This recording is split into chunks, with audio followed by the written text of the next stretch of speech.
There are moments in your life that arrive disguised as something ordinary. They wear the camouflage of a Tuesday night, or the quiet hum of a refrigerator, or the familiar weight of a friend sleeping on your shoulder. You don't recognize them as watershed moments at the time, of course. There is no celestial fanfare, no sudden shift in the atmospheric pressure. They are simply moments, stitched into the vast, unassuming tapestry of your days. It's only later, when you trace the threads back with the careful finger of memory, that you find the knot. The single point where the pattern changed, where a new color was introduced that would alter the entire design forever. For me, that moment smelled like old books and the lavender detergent I used, and it felt like the impossibly slow rise and fall of Sam's breathing against my own chest. He was a physical map of contradictions laid out across my sofa. His body, usually a kinetic storm of restless energy, the tapping foot, the drumming fingers, the knee that bounced with the frantic rhythm of his thoughts, was finally, blessedly still. In sleep, the frantic architecture of his waking life collapsed, leaving behind something softer, more fundamental. His head rested in the hollow between my collarbone and my shoulder, a place that felt both anatomically perfect and emotionally cataclysmic. One of his arms was thrown loosely across my stomach, his hand curled into a relaxed fist just above my hip. I had meticulously cataloged every detail of this new geography. The faint, warm scent of his shampoo, the soft friction of his day-old stubble against the thin cotton of my t-shirt, the sheer, solid weight of him, an anchor pinning me to the cushions, to this specific, terrifying, and beautiful second in time. We had been existing in this strange, undefined territory for months. A fragile ecosystem built on plausible deniability. It began after Chloe left him, when the loud, vibrant spaces of his life suddenly fell silent, and he started seeking refuge in the quiet of mine. It started with him just showing up, a ghost haunting my doorway with takeout and a hollowed-out look in his eyes. Then it was movies, sprawling out on opposite ends of the couch like two separate continents. But slowly, imperceptibly, tectonic plates had shifted. The space between us had begun to shrink. A foot brushing against mine, a hand landing on my knee during a tense scene. And then this, the full, trusting surrender of sleep. It had become a ritual, a silent agreement we never spoke of. He would arrive, exhausted from a week of consulting, of being the charming, capable Sam everyone expected, and he would slowly, inevitably, drift towards me until he was grounded, asleep, his energy finally discharged into the quiet harbor of my presence. And I, the quiet observer, let him. I had been letting him for my entire life. I had built a home for him inside myself, a secret, soundproofed room where my feelings for him lived, and I had never once shown him the door. To do so would have been to risk everything. Our friendship was a delicate, ancient thing, a structure we had been building since we were 7 years old. It was made of shared histories, inside jokes whispered across classrooms, and the profound, unspoken understanding that comes only from witnessing another person's becoming. To confess my love would be to take a sledgehammer to the foundation. So I became a master of emotional architecture, building walls and secret passages, ensuring the most vulnerable parts of me were kept safely under lock and key. But tonight, the walls felt thin. The lock felt flimsy. As he slept, his breath puffing in warm, rhythmic ghosts against my neck, I felt the carefully constructed silence between us fill with a new kind of tension. It was no longer the comfortable silence of old friends. It was the charged, humming silence of a live wire. I was hyper-aware of my own body, of the thunder of my heart that I was sure he must be able to feel, a frantic drumbeat against his ear. I held my breath, afraid that the slightest movement, the smallest exhalation, would wake him and shatter this fragile, precarious peace. This was the moment I knew. The ordinary Tuesday night, that was not ordinary at all. It was a doorway. I could feel the cool brass of the knob under my hand. I could either keep it closed, let him wake up, and pretend this was nothing more than the innocent comfort between friends. Or I could allow myself to believe, just for a second, that the door was already unlocked, and that he, in his own unknowing way, was waiting for me on the other side. The weight of him was more than physical. It was the weight of a choice I had been avoiding for more than a decade. And in the low, golden light of my reading lamp, I felt the terrifying, exhilarating certainty that the choice was no longer just mine to make. Our story didn't begin on that couch, of course. It began over a rickety wooden fence that separated two nearly identical suburban backyards. I was the quiet observer even then, a boy who preferred the company of books and the intricate worlds I could build in my own mind. My bedroom window was my lookout post, a framed view of the world from a safe distance. From there, I studied the migration of birds, the slow death of autumn leaves, and the chaotic, unpredictable weather system that was the new family moving in next door. And at the center of that storm was Sam. He was all raw kinetic energy, a whirlwind of scuffed knees, loud laughter, and a mop of brown hair that refused to be tamed. He didn't walk, he bounced. He didn't talk, he broadcasted. He was the absolute antithesis of my quiet, ordered world. I watched him for a week from behind the safety of my window pane, a budding photographer without a camera, framing him in the square of glass. He conquered their new backyard like a tiny, fearless explorer, claiming every tree and flower bed as his own. And then, one afternoon, he turned his attention to the fence.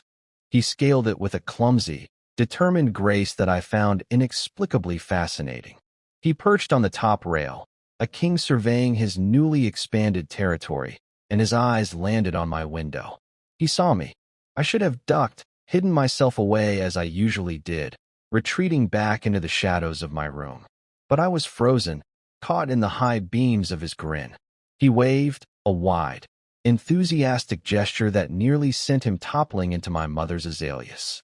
And against every introverted instinct in my body, I found myself lifting a hand and waving back. That was the beginning. A wave through a pane of glass. A silent acknowledgement that our two separate worlds had just collided. From that day forward, the fence became less of a boundary and more of a bridge. Sam was a force of nature that my quiet life simply could not repel. He would appear at my back door, his face streaked with dirt, holding up a jar containing a terrified grasshopper or a particularly interesting rock. He didn't seem to mind my silence. In fact, he seemed to thrive on it. He would fill the space with his own chatter, narrating our adventures as we built forts in the woods behind our houses or dammed the small creek after a heavy rain. I was his steady, quiet audience, and he was my connection to the loud, vibrant world outside my window. He pulled me out, and I gave him a place to be still. We were two halves of a whole, a perfect, complementary balance of energy and calm. Our parents joked that we were attached at the hip, and for the most part, we were. Our friendship was the primary geography of our childhood, a shared landscape more real and more important than the individual houses we slept in. The shift, when it came, was as subtle and slow as a changing season. It wasn't a sudden storm but a gradual warming, a thaw in a part of my heart I hadn't even realized was frozen.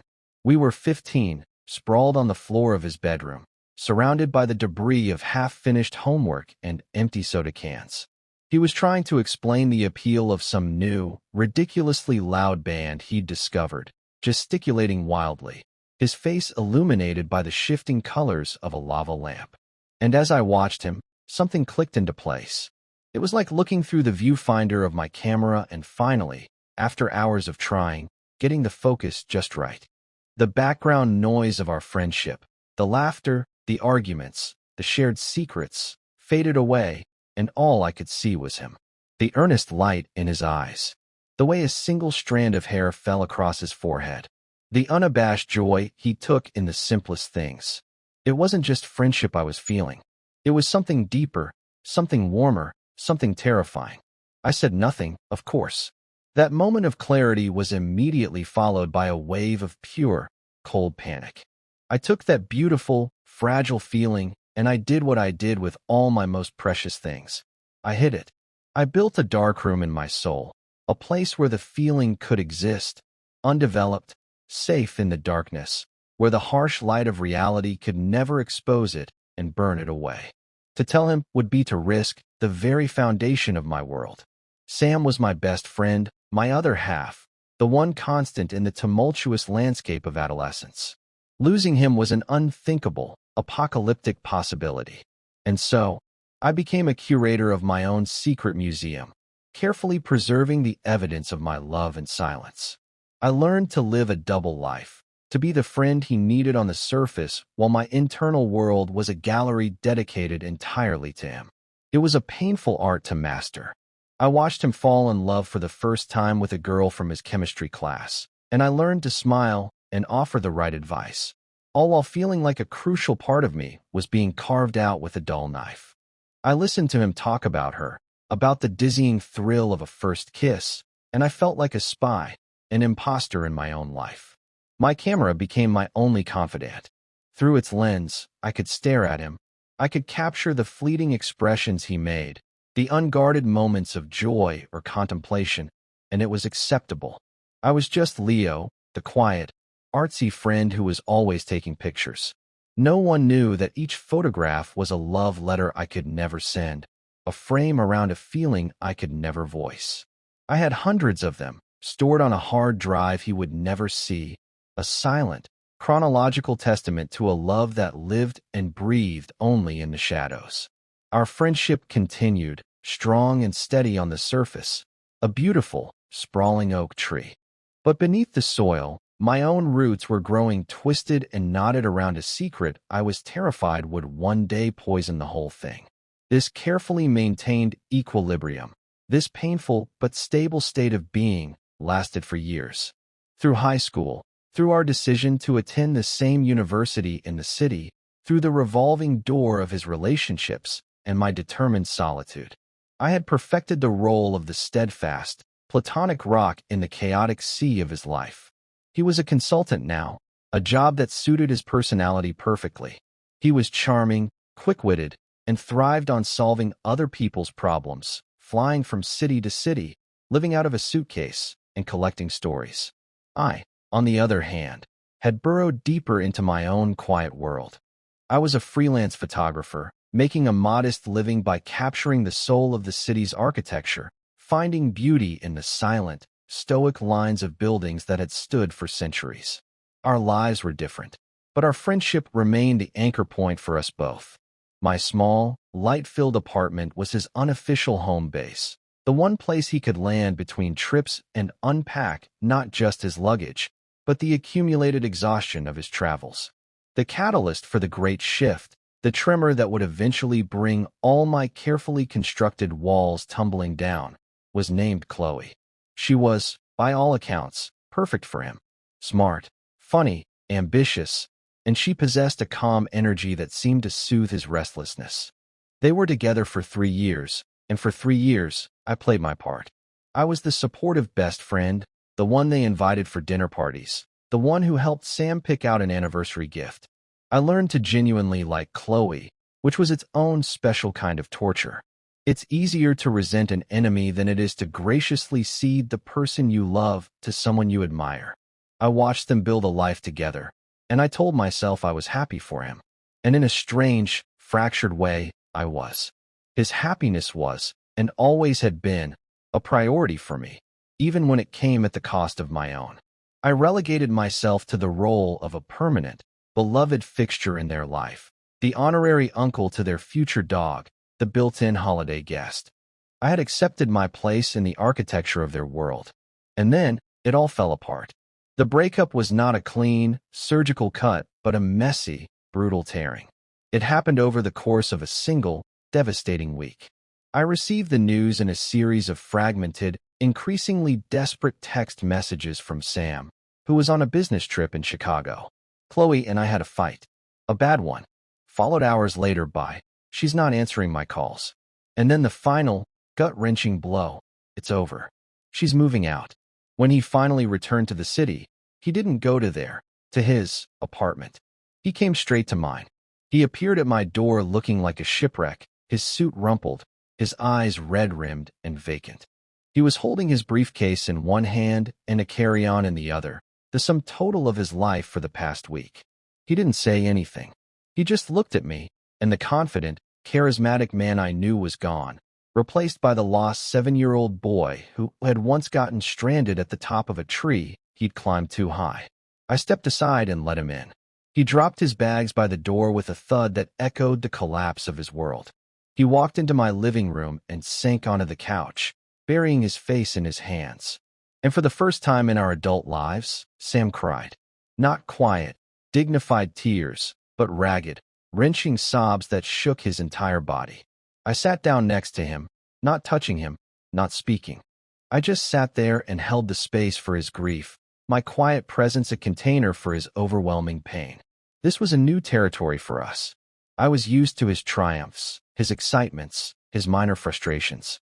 I had never been a witness to his utter devastation.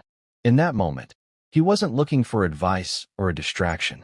He was looking for a sanctuary. He was looking for a place where he didn't have to pretend, where he didn't have to be strong or charming or capable.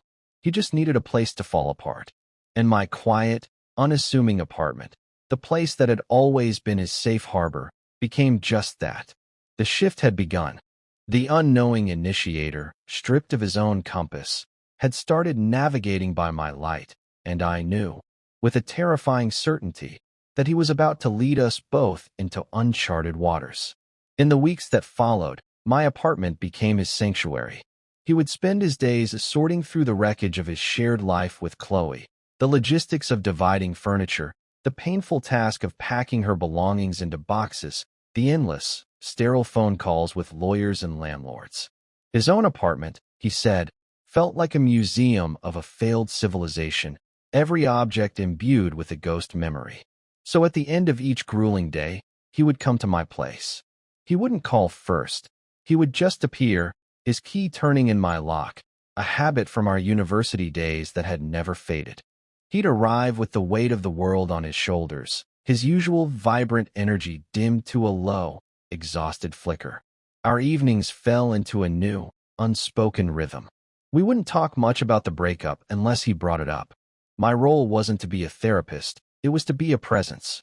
I would make him dinner, something simple and comforting, and we would eat in a comfortable silence, punctuated by the clinking of forks against plates. Then, we would migrate to the couch. I'd put on a movie, something long and distracting, a cinematic landscape for him to get lost in. In the beginning, he maintained his distance, folding his long frame into the far corner of the sofa, a respectable, platonic gulf of space between us.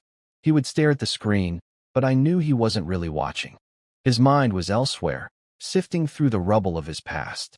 Often, halfway through the film, his exhaustion would win out, and I would look over to see that his head had slumped against the cushions, his mouth slightly parted in the deep, dreamless sleep of the emotionally battered. The first time the boundary blurred, it felt as momentous and accidental as the discovery of fire. We were watching an old black-and-white noir film, the room dark save for the flickering monochrome images on the screen. He had been quiet all evening, a heavy, melancholic stillness about him. I felt him shift beside me, a restless movement, and then a soft weight settled against my arm. I froze. He had leaned his head against my shoulder. My entire nervous system went into high alert. My mind raced, trying to decode the gesture. Was it intentional? A subconscious search for comfort? A simple, exhausted mistake? I didn't dare move.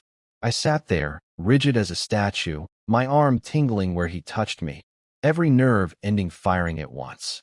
I could feel the soft texture of his sweater, the warmth of him seeping through my own shirt. He let out a long, slow sigh, a sound of profound weariness, and seemed to settle deeper against me. And in that sigh, I understood.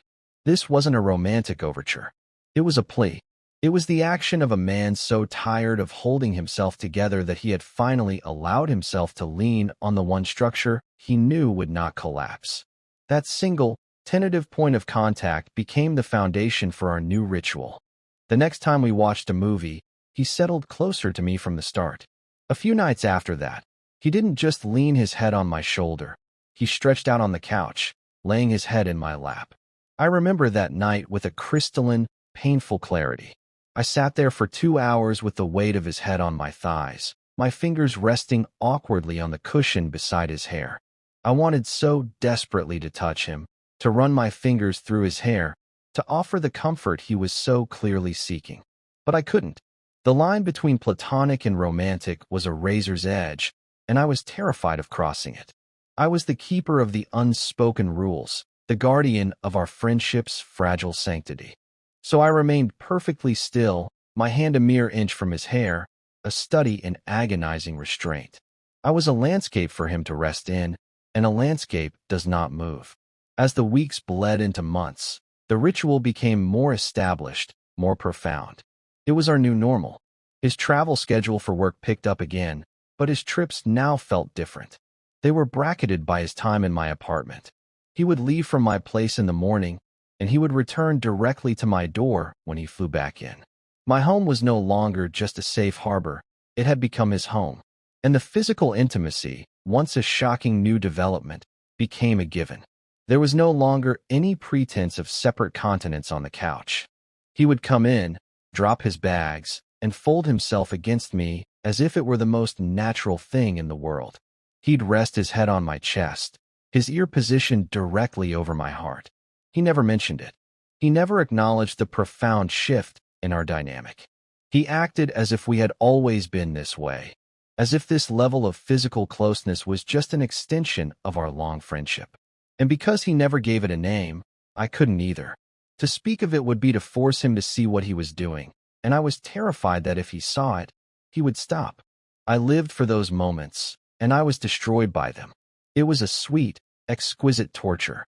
Having him so close was everything I had ever secretly wanted, but the context made it unbearable. I was a stand-in, a source of temporary, human warmth until he was ready to go back out into the world and find someone new. I was a transitional object, a comfort blanket. I felt like a fraud, accepting this intimacy under false pretenses. He thought he was leaning on his best friend. He didn't know he was resting in the arms of a man who was hopelessly, silently in love with him. Every night, as he slept against me, I would have the same internal battle. A part of me, the hopeful, foolish part, would whisper that maybe this meant something more. That maybe, in the wreckage of his old life, he was discovering something new about what he needed, about who I was to him. But the other part of me, the pragmatic, self-protective part, would remind me not to be an idiot. He was lonely. He was grieving. I was safe. That was all. The ritual was a study in paradoxes. It was the most intimate and the most lonely experience of my life. I had never felt closer to him, and yet the emotional distance between what I felt and what I could express felt like an unbridgeable chasm. I memorized the rhythm of his breathing, the way his fingers would twitch in his sleep, the faint, sleepy mumble he would sometimes make. I was collecting these precious, intimate details and storing them in my secret museum, artifacts from a relationship that didn't officially exist. I was living in a beautiful, fragile bubble of denial, and I knew, with a deep, aching certainty, that it was only a matter of time before it burst. For now, though, I existed within its iridescent, shimmering walls, breathing in the temporary magic of his proximity and bracing myself for the inevitable moment when it would all disappear. The crossing happened on a Tuesday in late October. The day itself was unremarkable, a typical autumn day where the city seemed to be holding its breath before the final plunge into winter. The sky was a pale, washed-out gray, and a persistent drizzle had been falling since morning, slicking the streets and blurring the edges of the world outside my window. Sam had been home from a trip for a few days, and the initial, raw grief of his breakup had softened into a quieter, more pervasive melancholy. He was less of a shipwreck now and more of a ghost ship, drifting through his days with a hollow aimlessness. That evening, he arrived at my apartment looking more drained than I had seen him in a long time. He had spent the day in a series of pointless, soul-crushing meetings, and the corporate armor he wore had been stripped away, leaving him looking young and vulnerable. We fell into our ritual without a word. Takeout from the Thai place down the street, eaten on the floor by the coffee table. Then, the migration to the couch. I put on an old, familiar movie, one we had both seen a dozen times, its dialogue a comfortable, predictable murmur in the background. The real soundtrack to the evening was the sound of the rain tapping against the window panes and the quiet rhythm of our own breathing. Sam settled against me immediately, his head finding its usual place on my chest, his arm draped across my waist. The weight of him was familiar now, a comforting pressure I had grown accustomed to. But tonight, something felt different. The air in the room was heavier, charged with a new kind of silence. It wasn't the easy, companionable silence we usually shared. It was a thick, expectant quiet, the kind that precedes a storm. The movie ended, and the credits rolled, casting a stark white light across the room before I clicked it off. The apartment was plunged into a soft darkness, illuminated only by the watery, ambient glow of the city lights filtering through the wet windows. The rain had intensified, a steady, percussive drumming on the roof. Neither of us moved. Sam was perfectly still against me, but I knew he wasn't asleep. I could feel a subtle tension in his body, a coiled energy that hadn't been there before. My own heart was hammering against my ribs, a frantic counter-rhythm to the rain. The silence stretched on, pulling taut between us. It was no longer a comfortable blanket. It was a high wire, and we were both suspended on it, afraid to move forward, unable to go back. After what felt like an eternity, he stirred. He didn't pull away, but shifted, lifting his head from my chest. I braced myself for him to get up, to say he should go home, to break the spell and end the night, returning us to the safe, ambiguous territory of our friendship. But he didn't. He propped himself up on one elbow, his body still half sprawled across mine. In the dim, refracted light, I could just make out the shape of his face, his eyes searching mine. His expression was one I had never seen before, a mixture of uncertainty, fear, and a raw, unguarded vulnerability that stole the breath from my lungs. The space between our faces was impossibly small. I could feel the warmth of his breath on my skin. He whispered my name, and the sound was swallowed by the rain. Leo. I couldn't find my voice. I could only look at him, my entire being consumed by this single, suspended moment. The world had narrowed to the few inches between us. The past and the future had ceased to exist. There was only the here and now, the rain, the darkness, and the question in his eyes. He swallowed, a small, audible sound in the quiet room.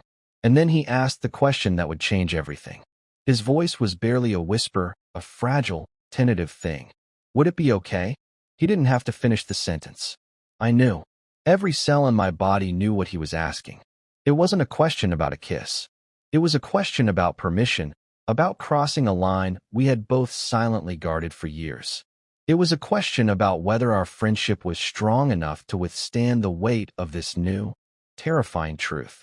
In that single, whispered question, he was laying his own fear and uncertainty bare, offering it to me to either accept or reject. He was giving me the choice. He was giving me the power to keep us safe, or to let us fall. And all the years of self-denial, all the carefully constructed walls, all the fear of losing him, it all crumbled away in that instant.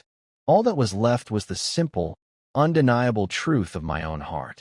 I didn't speak. I just gave a single, slow nod. It was all the permission he needed.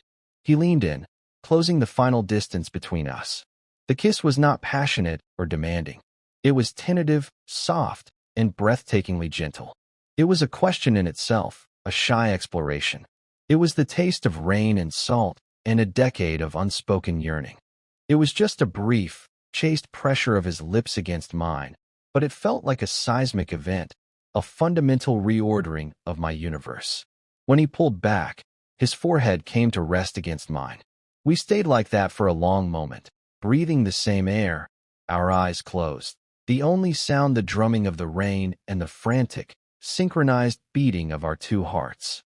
The line had been crossed.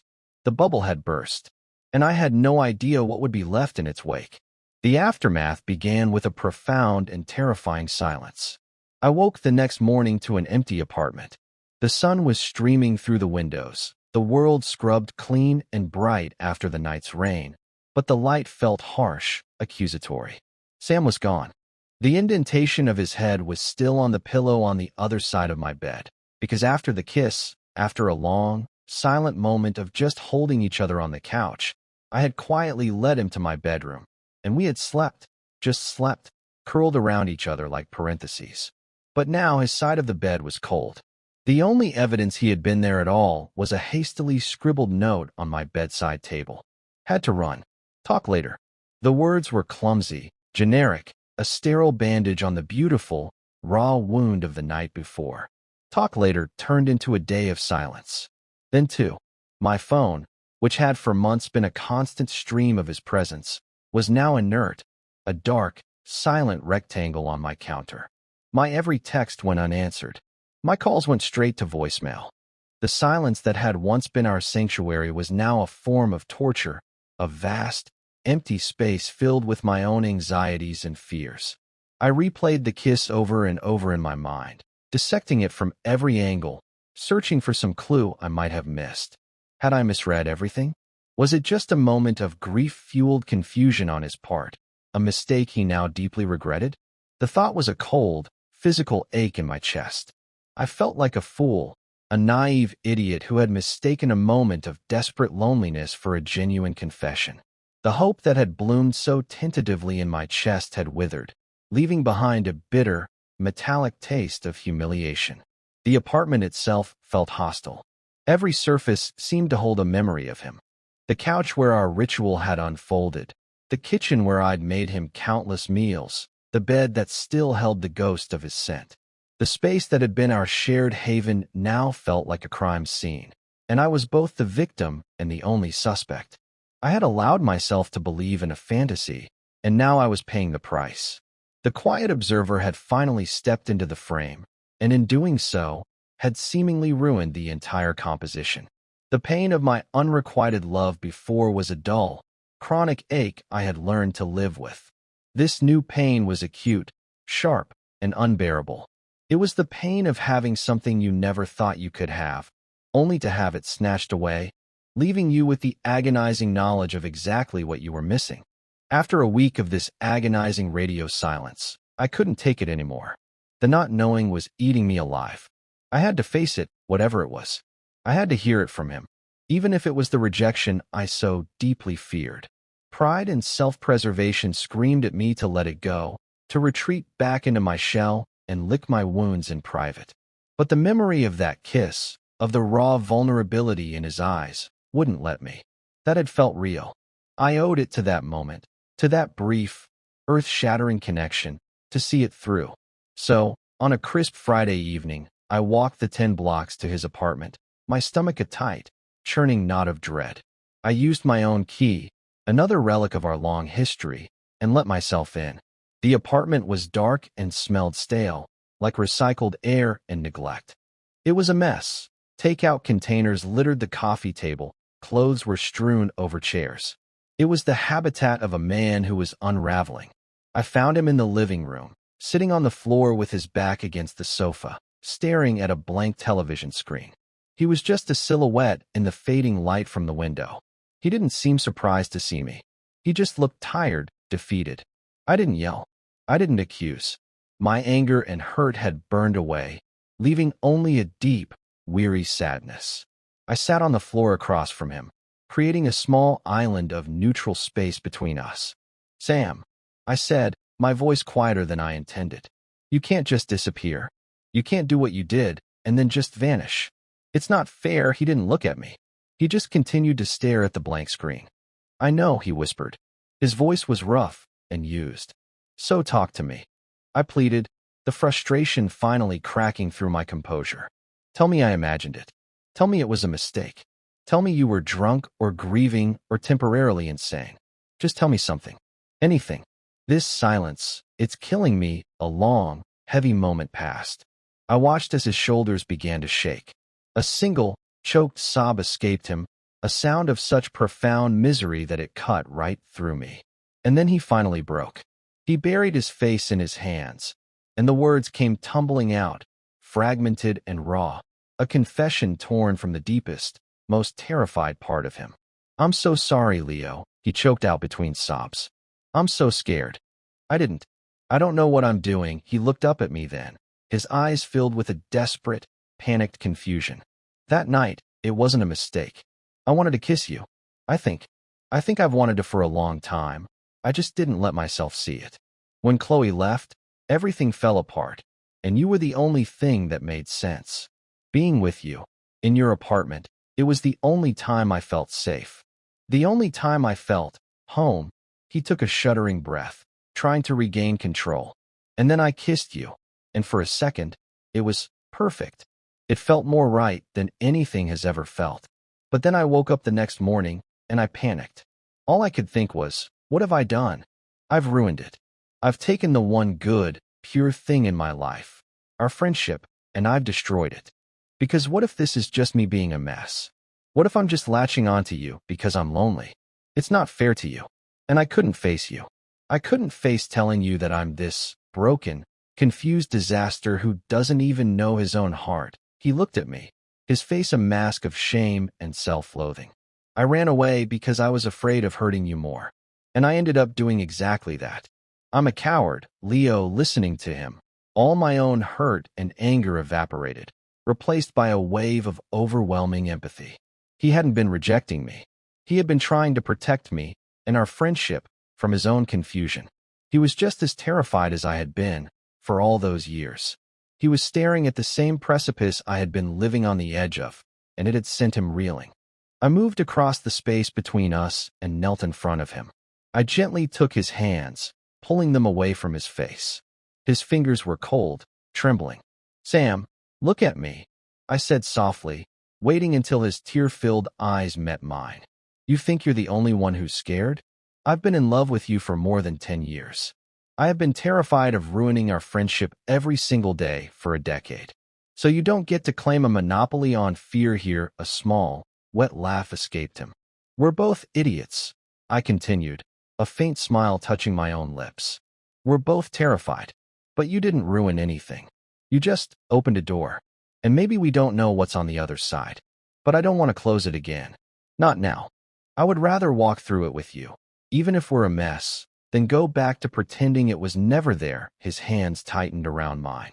The confusion in his eyes was still there, but now, underneath it, a tiny flicker of hope.